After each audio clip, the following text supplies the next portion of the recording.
Selamat pagi Bapak Ibu Saudara yang dikasihi Tuhan.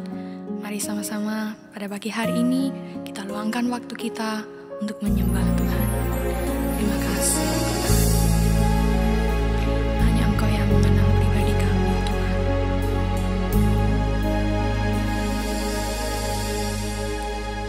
Seperti rusa yang haus, rindu aliran sungai-Mu. Hatiku tak tahan menunggu-Mu. Bagai padang gersang menanti datangnya hujan. Begitupun jiwaku Tuhan.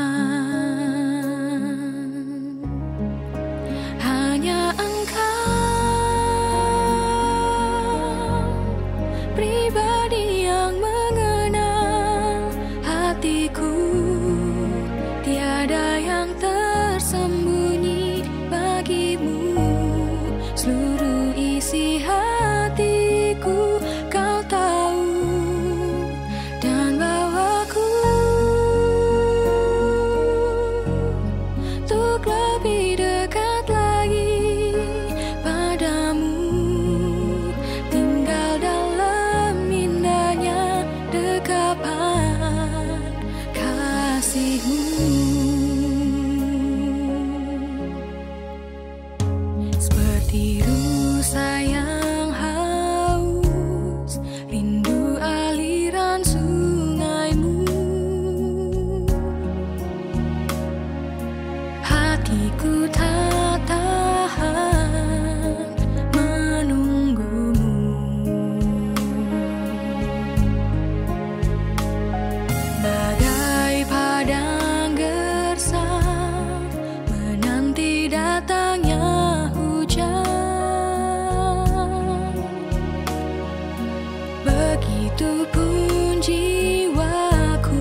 Selamat pagi Bapak Ibu dan saudara sekalian kasih oleh Tuhan. Kita berjumpa kembali dalam kasih karunia Tuhan kita Yesus Kristus. Nah Bapak Ibu, pada pagi hari ini kita akan belajar bersama-sama mengenai satu tema, yaitu bersukacita. Kita terlebih dahulu membaca di dalam Filipi pasal 4 ayat yang keempat. Bersukacitalah senantiasa dalam Tuhan. Sekali lagi kukatakan bersukacitalah. Nah Bapak Ibu, di ayat ini dikatakan bahwa kita harus bersukacita senantiasa. Senantiasa itu berarti setiap waktu kita harus bersukacita. Nah tentu ini bukanlah hal yang mudah ya, apalagi kalau kita sedang dalam masalah atau pergumulan. Tapi ayat ini berkata bersukacitalah senantiasa. Bukan bersukacitalah waktu kamu begini, bersukacitalah waktu keadaanmu begitu, bukan. Tapi bersukacitalah senantiasa. Ya. Ayat ini bukanlah sesuatu yang mudah untuk dilakukan, tapi ayat ini tidak mustahil untuk kita alami, untuk kita lakukan. Ya. Ayat ini ketika ditulis oleh Rasul Paulus kepada jemaat di Filipi, Rasul Paulus sudah terlebih dahulu mengalaminya. Dia di dalam penjara, dia bisa tetap bersukacita. Di dalam pelayanannya yang penuh dengan penderitaan, dia bisa tetap bersukacita. Karena itu, dia berkata bersukacitalah senantiasa. Nah ini juga adalah suatu perintah bagi kita, tapi sekaligus janji bahwa Tuhan akan melimpahkan sukacita di dalam hati kita, di dalam kehidupan kita. Ya, nah kita pada pagi hari ini mau melihat bersama-sama ada 3 hal yang bisa kita lakukan supaya kita bisa menikmati sukacita itu. Ya, yang pertama ada di ayat yang kelima, dikatakan hendaklah kebaikan hatimu diketahui semua orang, Tuhan sudah dekat. Supaya kita bisa bersukacita, hal yang pertama adalah kita berbuat baik kepada orang lain. Ketika kita berbuat baik, maka ada sukacita di dalam hati kita. Ketika kita memberi, ya, maka akan timbul sukacita. Karena itu ada ayatnya bukan, lebih bahagia memberi daripada menerima. Memberi itu mendatangkan sukacita, apalagi ketika kita melihat orang yang kita beri itu merasa sangat tertolong, merasa diberkati. Ya, memberi itu mendatangkan sukacita. Kebaikan hati yang seperti apa lagi? Yaitu dengan cara mengampuni. Ketika kita mengampuni ya, maka ada hal-hal yang pahit ya, yang membuat kita geram, itu semua hilang, diganti dengan kelegaan, dengan damai sejahtera, sehingga kita bisa bersukacita. Jadi kalau kita masih ada ganjalan terhadap sesama, ayo segera dibereskan supaya kita bisa bersukacita. Ya.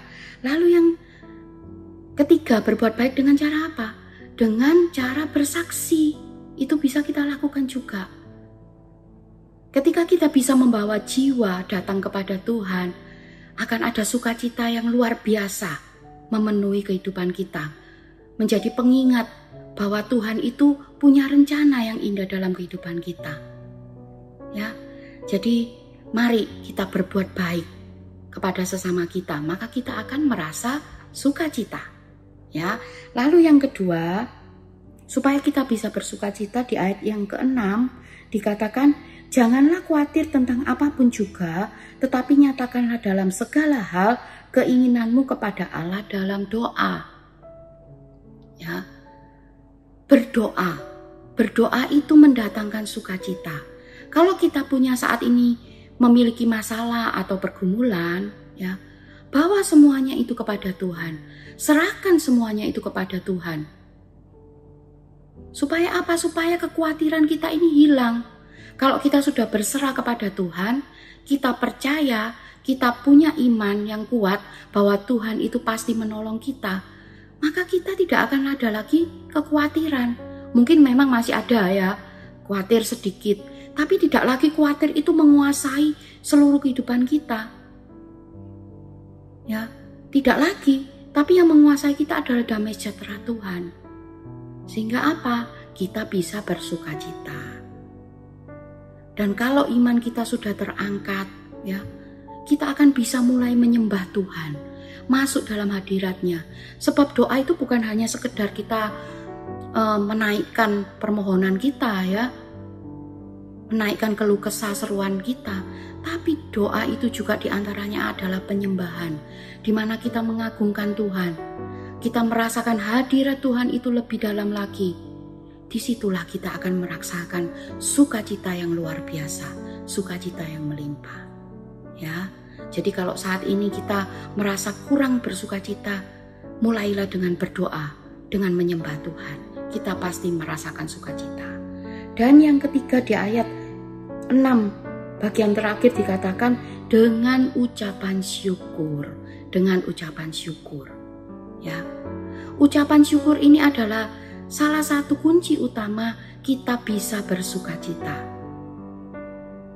Orang yang tidak pernah berpuas hati ya, selalu bersungut-sungut mengomel, itu akan mengikis, menghilangkan sukacita dari dalam hatinya.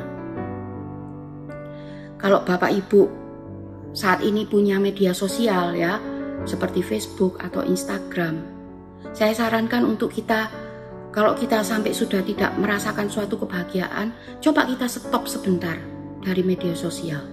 Kenapa?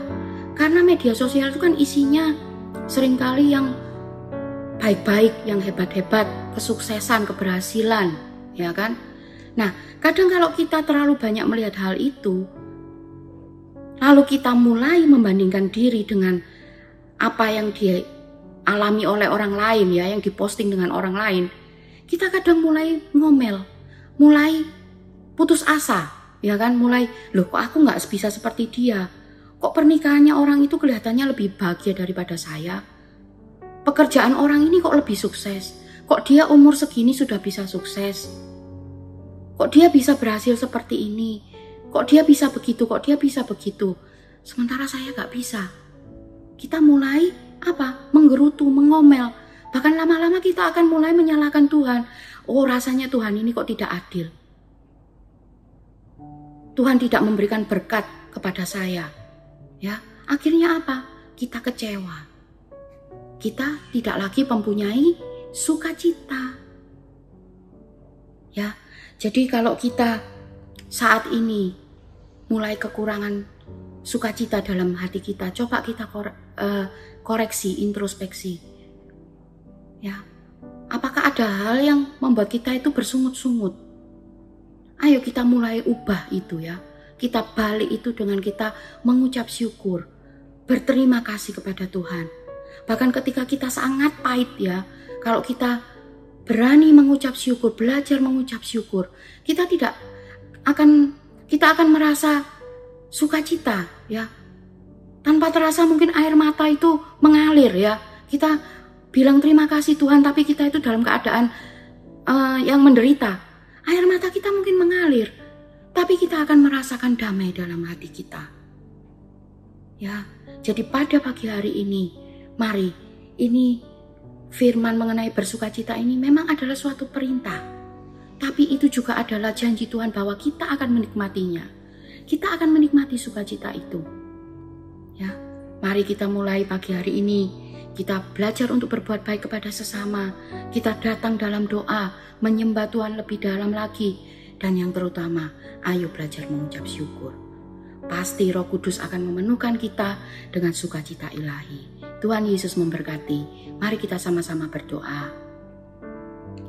Tuhan Yesus, kami mengucap syukur Tuhan atas kebaikan-Mu dalam kehidupan kami. Bahkan firman yang datang dalam kehidupan kami. Untuk kami boleh bersukacita di dalam apapun keadaan kami Tuhan. Tuhan, tolonglah kami untuk kami boleh melakukan firman-Mu ini dan untuk kami boleh meraih janji-janji-Mu dalam kehidupan kami. Kami yakin dan percaya Tuhan sudah memelihara kehidupan kami. Tuhan sudah memimpin setiap langkah kehidupan kami. Apapun yang kami rencanakan pada pagi hari ini Tuhan, untuk sepanjang hari ini kami serahkan dalam tangan-Mu. Kami yakin Tuhan membuat segala sesuatunya berhasil Tuhan. Terima kasih Tuhan, terima kasih. Kami mengucap syukur hanya di dalam nama Tuhan Yesus Kristus. Haleluya. Amin.